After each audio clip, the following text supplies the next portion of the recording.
All right, so you guys wanted to unlock the secrets to becoming billionaires. So we're going to crack open Napoleon Hill's Think and Grow Rich. Oh, okay. It's a pretty famous book. It is. And it's almost like he gives you a blueprint for success, right? Yeah. Built from all these interviews with over 500 successful men. Wow. Like Henry Ford, Thomas Edison. Yeah. But we're going deeper than just a typical book report here. Absolutely. Sure. We're going to find those little golden nuggets, those aha moments that'll make this deep dive uniquely yours. Exactly. Okay, so Yeah. Hill starts off with this idea of burning desire. Right. But it's way more intense than just wanting something. It is. It's like this all-consuming obsession that fuels achievement. Exactly. He tells this story about Edwin Barnes. Oh, yeah. Who's so determined to work with Thomas Edison. With him. Not for him. Right. No connections, no money.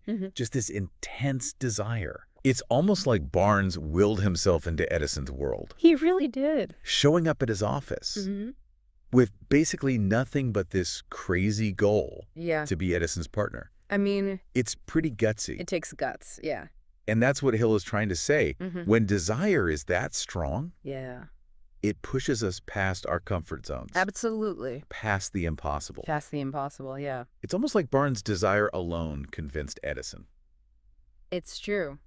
So for someone listening and thinking, okay, I want things. Right. How do we bridge that gap to burning desire? That's the quest. Do we even cultivate that? Well, I think it's less about forcing it. Okay. And more about, like, tapping into what really electrifies you. What would you go after even if everyone told you it was impossible? That's the seed of that burning desire. Interesting. Okay. Yeah. So then we get to this next big idea, belief. Belief, okay. And Hill's own life gives a really powerful example here. Yeah. So his son was born deaf. Wow. But Hill refused to accept that as his son's fate. He wouldn't accept it. And he instilled this unwavering belief in his son that he could hear. Wow. And it's fascinating because through this unwavering belief and desire and persistence, Hill's son actually did start to hear. I mean, that's pretty powerful. It is. Underscores the power of belief. It really does. Yeah. But how much of it is belief? Yeah. And how much is, right. self-hypnosis? Like, are we fooling ourselves? Right, exactly. Well, Hill talks about this thing called autosuggestion. Okay. Which sounds a little intense at first. It does. Yeah. Like brainwashing almost. Yeah. But it's more about consciously choosing to feed your mind with these positive statements instead of those negative thoughts we all have. So it's not just like, I think I can. Right, exactly. There's a real practice to it. There's a practice involved, yeah. Okay. Like training a muscle. You got to build that unshakable belief in your ability to reach your goals. So we've got the fire of desire, the conviction of belief. Then Hill throws imagination into the mix. Okay. Calling it the workshop of the mind. I like that. Yeah, it's a good one. Workshop of the mind. And he splits this into two types. Okay. So you have synthetic imagination, which is basically remixing old ideas. Yeah. And then creative imagination. Okay. Where you're generating something brand new. All right, I'm following. I love the story he uses to explain this. Which one is that? So there's this old doctor with a candy recipe trying to sell it. Right. But no one's buying. Nobody wants it. No. Okay. So finally, he practically gives it away to this young clerk. Oh, wow. But here's the twist. Yeah. The recipe itself wasn't anything special. Really? It was the clerk's imagination and his belief that turned it into a gold mine. He saw potential. Yeah. Where everyone else just saw another recipe. That's cool. It's like the doctor had the ingredients, but the clerk had the vision. He had the vision, The how-to manual for success. Exactly. And that's Hill's point, right? Yeah. The more you use your imagination, the stronger it gets. Like a muscle. Right. And it doesn't have to be inventing something totally new. It's visualizing your goals. Right. Problem solving, spotting opportunities. Yeah. It all starts with using that imagination. That's really interesting. And speaking of tools for success, Hill talks about specialized knowledge. Not just general know-how, but real expertise. Right. In the area you want to be successful in. Makes sense. He tells this funny story. Oh, yeah. About taking an advertising course. Okay. Initially, he only signed up because the school had this crazy payment system. Oh, wow. They were relentless. Really? but he ended up finishing the course. So he accidentally learned something valuable. He did. That's funny. And he actually credits the school's persistence. Wow. For his own success. Interesting. And that's a key takeaway here. What's that? You don't need to know everything. Right. But knowing where to find the information you need, yeah, that's crucial. That's a good point. Which brings us to organized planning. Organized planning, okay. What good's an idea without a solid plan to execute it? Totally agree. Hill uses this example of Charles Schwab convincing J.P. Morgan to create U.S. Steel. Okay. Schwab didn't just show up with an idea. Right. He had this super detailed plan. He was prepared. Which impressed Morgan. It worked. It's like the difference between daydreaming about a trip and actually having a detailed itinerary. Yeah. Flights booked, hotels reserved, You got your plan. Exactly. That makes sense. So organized planning takes that vision Yeah. and turns it into actionable steps. Yeah. It's about setting goals. Okay. Anticipating roadblocks. Got it. Turning that idea into a tangible roadmap. Cool. So we got the desire. Yeah. The belief. The creative spark. Yep. The know-how. The plan. Are we ready to start a Fortune 500 company now? Not quite. Okay. Hill throws in this idea Okay. called the mastermind principle. The mastermind principle. He says that surrounding yourself with the right people is just as important as all these other skills. Interesting. He uses Henry Ford as an example. Oh, yeah. His inner circle was full of brilliant people. Like who? Like Thomas Edison. Wow. And Harvey Firestone. Okay. Imagine those brainstorming sessions, right? The knowledge sharing, the support system. Yeah. It's all about amplifying your potential. I like that. Through collaborating. Makes sense. This is where things get really interesting. How so? Imagine having your own dream team. Oh, wow. Of mentors, advisors, like-minded people, all pushing you forward. Like a support system for success. Exactly. That's really cool. And that's just the beginning. There's more. Oh, yeah. Okay. Hill digs even deeper. All right. Into the subconscious. Wow. The sixth sense. Even this surprising thing called sex transmutation. What? Yeah, stay tuned. All right. Because we're just getting started. Okay. We'll unpack those ideas and more. Sounds good. In the next part of our deep dive into Think and Grow Rich. Looking forward to it. Okay, so we've laid down some serious groundwork with Think and Grow Rich. We have. Exploring all those core principles. But Hill takes us even deeper. Where to? Into the mind. Okay. Specifically, the subconscious. This is conscious, all right. He makes this comparison to a garden. A garden. Yeah. Okay. So if you plant those seeds of doubt and negativity, what are you going to harvest? More of the same. That makes sense. Right. But if you nurture those seeds of desire, belief, that's where the magic happens. That's interesting. So how do we become like expert gardeners of our minds? Good question. Hill mentions autosuggestion again. Autosuggestion. Right. It's not as complicated as it sounds, though. So what is it then? It's like rewiring your internal dialogue. Oh, okay. Instead of just constantly replaying those negative tapes in your head, you consciously choose those positive affirmations. Yeah. You visualize your goals as if they've already happened. So you're saying it's more than just wishful thinking? Yeah. There's a real technique involved. Absolutely. Okay. Hill actually gives you specific steps. Oh, wow. Like what? So like writing down your goals. Okay. Picturing yourself achieving them, but with vivid detail. All right. And repeating those affirmations. Yeah. But with real conviction. With conviction. Got it. It's about training your mind to expect success. That makes sense. Yeah. And he also talks about emotions playing a role in this. Emotions? Yeah. It's not just robotic repetition. Okay. Right. You know. So how do emotions factor in? The subconscious responds better to thoughts that are charged with emotion. Interesting. So when you're visualizing those goals, really feel the excitement, the satisfaction, as if you're already there. Like you've already achieved it. Exactly. That's powerful. It's all connected, right? What do you mean? You have that burning desire, the belief. Right. And then you use your imagination and emotion to imprint that onto your subconscious. It's like creating a self-fulfilling prophecy almost. Exactly. Yeah. And speaking of powerful forces, Hill also explores the sixth sense. The sixth sense. Okay. Which is often misunderstood. Yeah, it's not about predicting the future or anything, right? Right. Hill describes it more as this intuitive knowing. Okay. Those flashes of insight that seem to come out of nowhere. Interesting. He actually used his sixth sense to help his son, Blair. Blair? Yeah, who was born deaf. Oh, wow. And despite what doctors were saying, right, Hill had this unshakable belief that Blair could hear. Wow. He constantly visualized his son hearing and speaking perfectly. Okay. And incredibly, Blair did start to hear over time. That's amazing. It's a real testament to the power of the mind. It really is. But how do we tap into our own sixth sense? That's a good question. Is it something we can develop? I think Hill believed that it's a faculty we all have, but it might be dormant for some of us.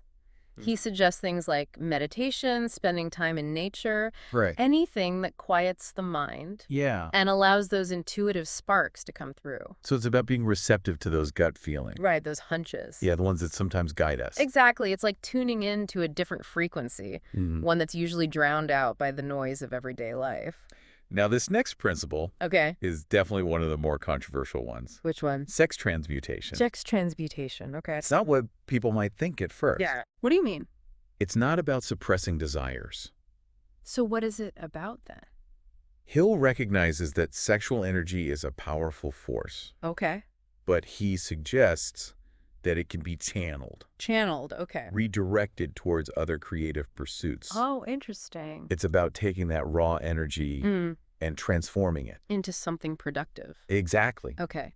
He actually found that a lot of high achievers had really strong sex drives. Really? They were passionate and driven. And they found ways to sublimate that energy into their work, their art, their goals. So it's like redirecting that energy. Oh, exactly. Not suppressing it. Right. Okay, that makes sense. He talks about Napoleon Bonaparte as an example. Napoleon, okay. A lot of his greatest achievements happened when he was deeply in love with Josephine.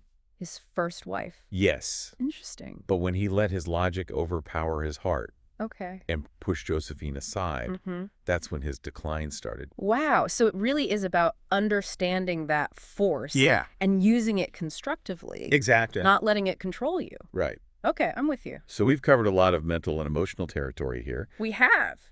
But Hill also brings us back down to earth. How so? With organized planning. Organized planning, all right. Which is all about taking action. Taking action. He says that ideas are just seeds. Right. Without a plan, they'll never grow into something real. That's true.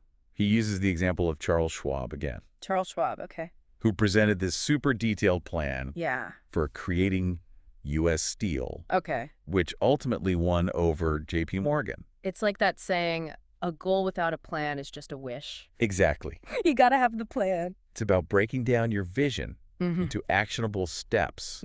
Anticipating those obstacles. And creating a roadmap for success. So you're saying it's about moving beyond just dreaming. Yes. And actually doing. Yeah, exactly. Got it. And remember, a plan isn't set in stone. Okay. It needs to be flexible. Right. Adaptable. To change. To those inevitable changes and challenges that will pop up. That makes sense.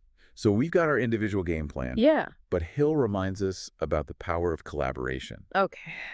He calls this the mastermind principle. The mastermind principle, right? It's not just networking. It's deeper than that. It's about surrounding yourself with a group of like-minded individuals who share your vision, who challenge you to think bigger, and who support you through those ups and downs. That's important. He uses Henry Ford's tight-knit circle as an example. Henry Ford, okay. Think about the brain power of Ford, Thomas Edison, Harvey Firestone, all working together, bouncing ideas off each other. That's powerful. Like a success incubator. It really is. And this principle applies to any field, any goal. Not just business. Right. Interesting. Imagine having your own dream team of mentors, advisors, peers, all invested in your success.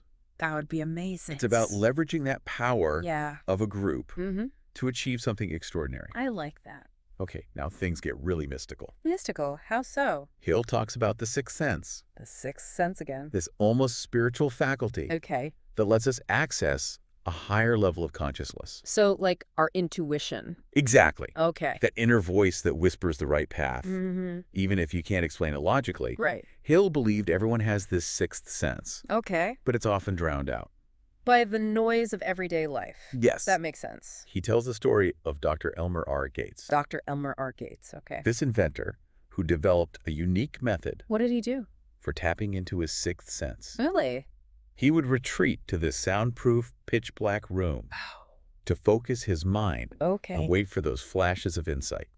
Did it work? It did. Gates actually attributed over 200 patents. 200 patents? That's incredible. To this practice. So it's not just a new age concept. Yeah. There's real power in that intuitive knowing. There is. Wow. So how do we cultivate our own sixth sense? That's the million-dollar question. It seems unattainable almost, like only mystics and geniuses have it. Right. Well, Hill suggests things like meditation, spending time in nature, journaling, anything that quiets the mind and allows those sparks to emerge. Right? It's about becoming more receptive to those subtle nudges, those gut feelings that guide us. In the right direction. Exactly. So from mystical insights back to a more practical principle. Exactly. What's that? Hill stresses persistence. Persistence. As an essential ingredient for success. I can see that. It's not just about working hard, though. So what is it about? It's about that unwavering determination to keep going. Yeah. Even when you face setbacks, rejections, even failures. It's about not giving up. Exactly. Okay. He uses the example of Fannie Hurst. Fannie Hurst, who's that? This writer who struggled for years to make it on Broadway. Oh, wow. She faced rejection after rejection. Yeah. But never gave up. That's inspiring. It's a reminder that the path to success is rarely linear. Right. There will be bumps in the road. There will be detours, roadblocks, moments where you feel like giving up. Absolutely. But it's that ability to bounce back. Yeah. To learn from those experiences. Learn from the setbacks. That separates those who achieve their goals from those who don't. That makes sense. Hill actually points out that setbacks can be incredibly valuable. In what way? They teach us resilience, resourcefulness. Right. They force us to get creative, to find new solutions. So it's like turning those setbacks into opportunities. Exactly. Interesting. It's about having that never give up attitude. Okay. That deep inner belief that you will succeed eventually. No matter what. No matter what. I like that. Finally, Hill tackles these things called the 6 basic fears.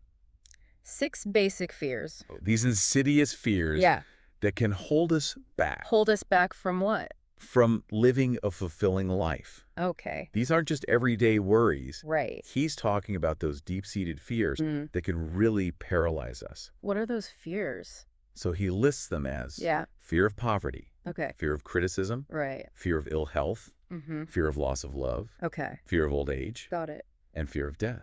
Wow, that's a lot. He goes into detail about each of these fears. He does. Yeah, okay. Exploring their origins and their impact on us. On our thoughts and actions. Exactly. Interesting. He especially emphasizes the fear of poverty. The fear of poverty, okay. Arguing that it can be debilitating. In what way? It can prevent us from taking risks, pursuing our dreams, achieving financial freedom. That makes sense. But he offers hope. He does. He encourages us to cultivate a wealth mentality. A wealth mentality. What's that? It's about focusing on abundance and opportunity instead of scarcity and limitation. So shifting your mindset. Exactly. From fear to empowerment. It's about believing that you have the ability to create wealth. And achieve financial security. Yes. That's powerful. And this applies to all the fears he discusses. All 6 of them. Yeah, it's about understanding that fear is natural. Right. But it doesn't have to control us. We can overcome it. Exactly. I like that. So as you're listening, yeah, ask yourself, which of these fears resonate with you? Which ones are holding me back? Right. Which ones are holding you back from taking that next step? From pursuing my dreams. Exactly. Right. And remember, Hill's message is ultimately one of hope and empowerment. Hope and empowerment. Okay. He believes we all have the power within us to overcome our fears, to achieve our goals. To live a fulfilling life. Exactly. That's inspiring. In the final part of our deep dive, we'll explore Hill's insights on maintaining a positive mental attitude, cultivating gratitude, and harnessing the power of faith. The power of faith, all right. It's about taking all these principles and weaving them together. Into a tapestry of success. Exactly. Okay, so we've talked about desire, belief, imagination, even the subconscious mind. Yeah, we've covered a lot. But Hill's got more for us. Does he? What else? He talks about protecting our minds from negativity. Okay. Sounds kind of cliche, right? Yeah, like typical self-help stuff. But Hill approaches it in a really interesting way. How so? He calls it the mystery of sex transmutation. Sex transmutation? Wait, what? I know, it's a weird name. Yeah. But it's not what you think. Okay, good. It's not about suppressing desires or anything like that. So what is it about then? It's more about recognizing that negative thoughts are like energy leaks. Energy leaks. Yeah. Interesting. Draining our potential. Okay, I see what you mean. So it's less about suppressing thoughts Correct. and more about redirecting that energy. Redirecting it. Hill believed that our thoughts are like magnets. Magnets. They attract what we focus on. Okay. So if you dwell on negativity, you'll get more of it. Exactly. Okay. But if you focus on your goals, what you want to create, that's where your energy should go. So it's about being mindful of where we direct our attention. Exactly. Got it. It's like choosing to focus on the sunshine instead of the rain clouds. You can't always control the weather. Right. But you can control what you focus on. Exactly. That's a good analogy. And that's where conscious effort comes in. Okay. Hill suggests being mindful of what you feed your mind. What I feed my mind, okay? The books you read, the people you surround yourself with. Right. Even the news you consume. So it's about creating a positive mental environment that supports growth. Not one that drains your energy. Makes sense. It's not about ignoring problems or pretending everything's perfect. All right. It's about being realistic. It's about choosing where you invest your energy. I'm with you. Now, along with guarding your mind, Yeah. Hill talks about cultivating gratitude. Gratitude, okay. It sounds simple, It does. but he believed it was a powerful force For what? for attracting more good things into your life. So if you're grateful for what you have, Yeah. you'll get more to be grateful for. It's like when you focus on what you're grateful for, Yeah. it's harder to focus on what you lack. That's true. Hill actually suggests keeping a gratitude journal. A gratitude journal? What's that? It's where you list everything you're thankful for, Everything. big or small. Okay. It can shift your perspective. From scarcity to abundance. Exactly. Interesting. It helps you appreciate what you already have. Makes sense. It's like training your mind to see the glass half full. Instead of half empty? Exactly. I like that. Speaking of powerful forces, Okay. What else? Hill talks about faith. Okay. This can get a little tricky, especially today. Right. But Hill recognized Yeah. that faith is personal.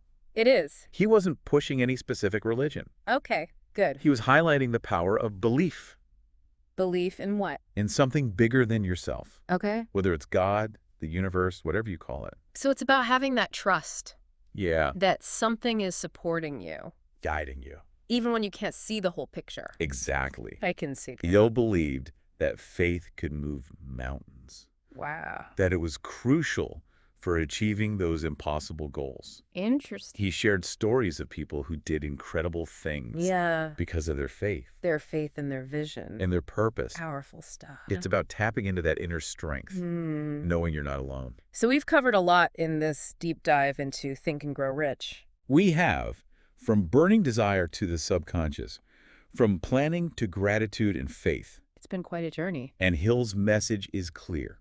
What's that?